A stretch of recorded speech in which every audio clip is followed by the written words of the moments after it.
Bien avant de devenir l'épouse de l'un des hommes les plus riches du monde, le cheikh Mohammed, la princesse Haya bint al-Hussein, éprouvait des sentiments sincères pour le fils du président syrien de l'époque.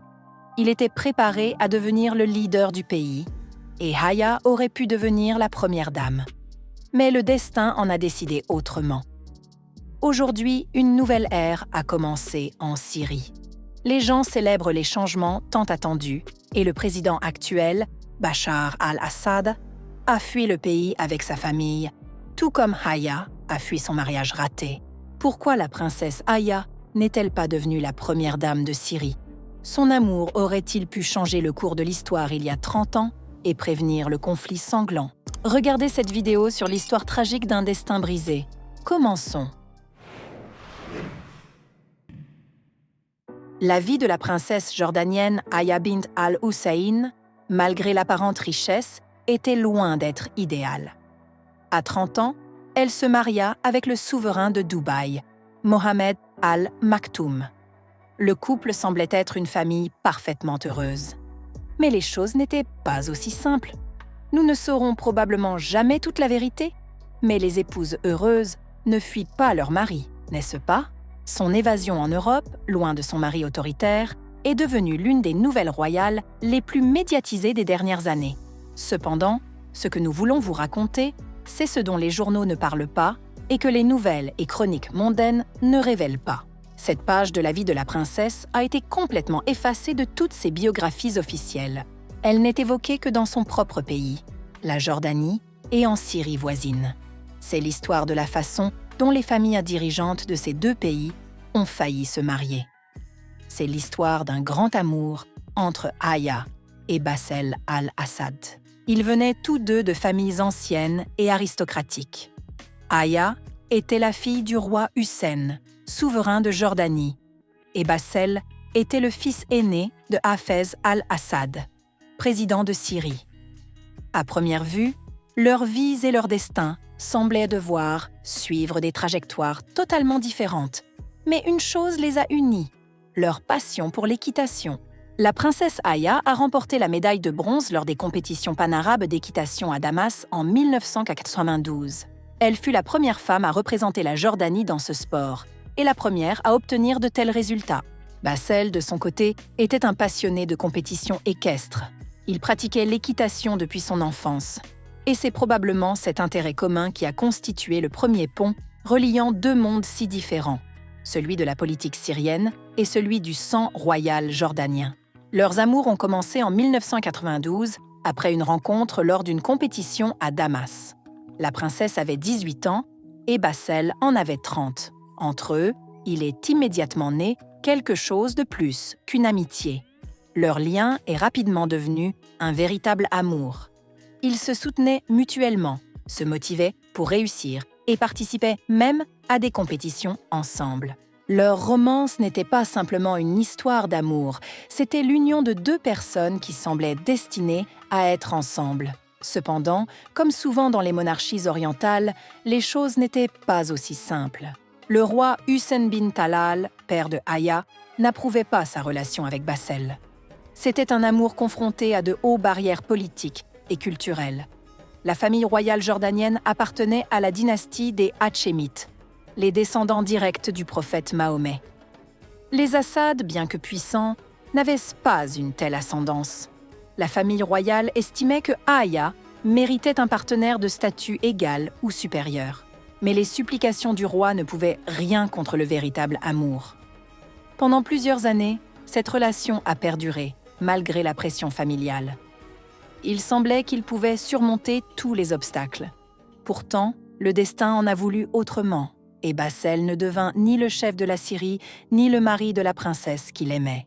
Le 21 janvier 1994, Bassel al-Assad mourut dans un accident de voiture.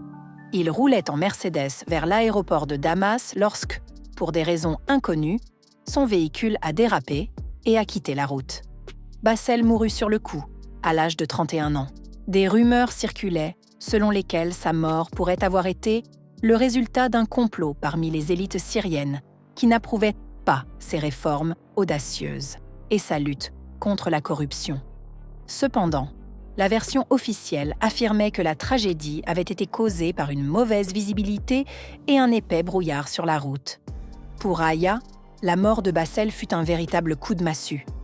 Elle perdit non seulement un être cher, mais aussi son destin. Après cette tragédie, Aya resta seule pendant de nombreuses années, bien qu'elle ait tout autour d'elle titres, richesses, respect.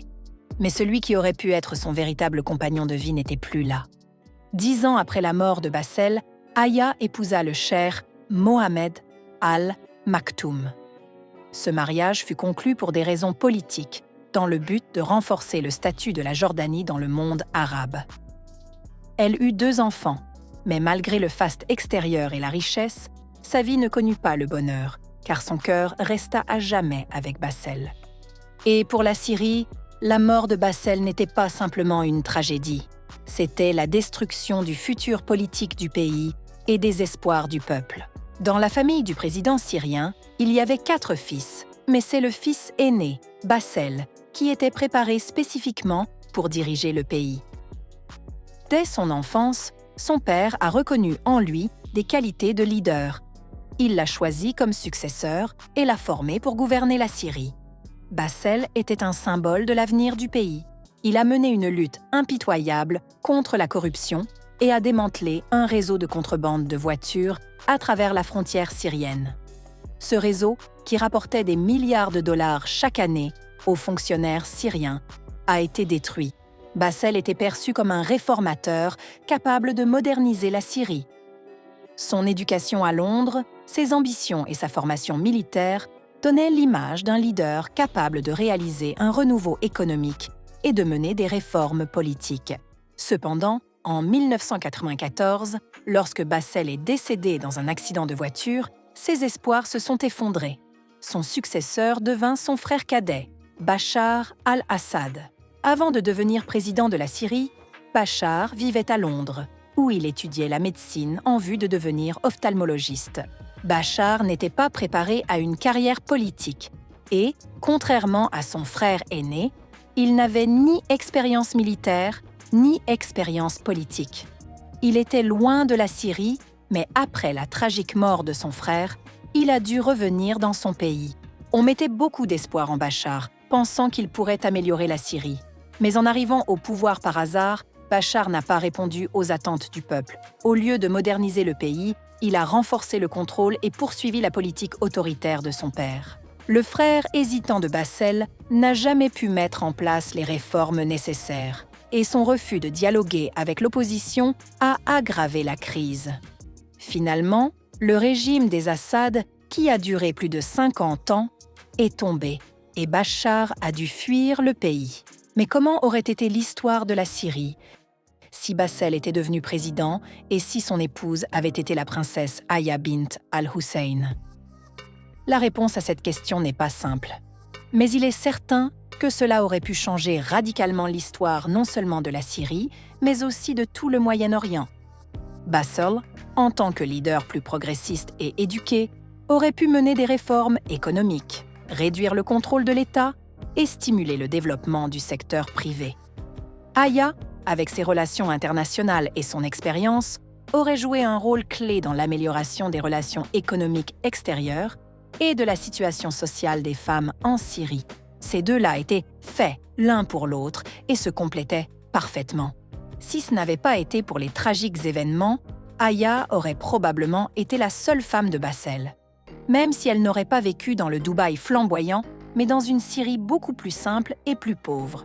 Car le vrai bonheur est d'être avec la personne qu'on aime, et non d'avoir un mari avec 20 milliards de dollars. N'est-ce pas? Qu'en pensez-vous?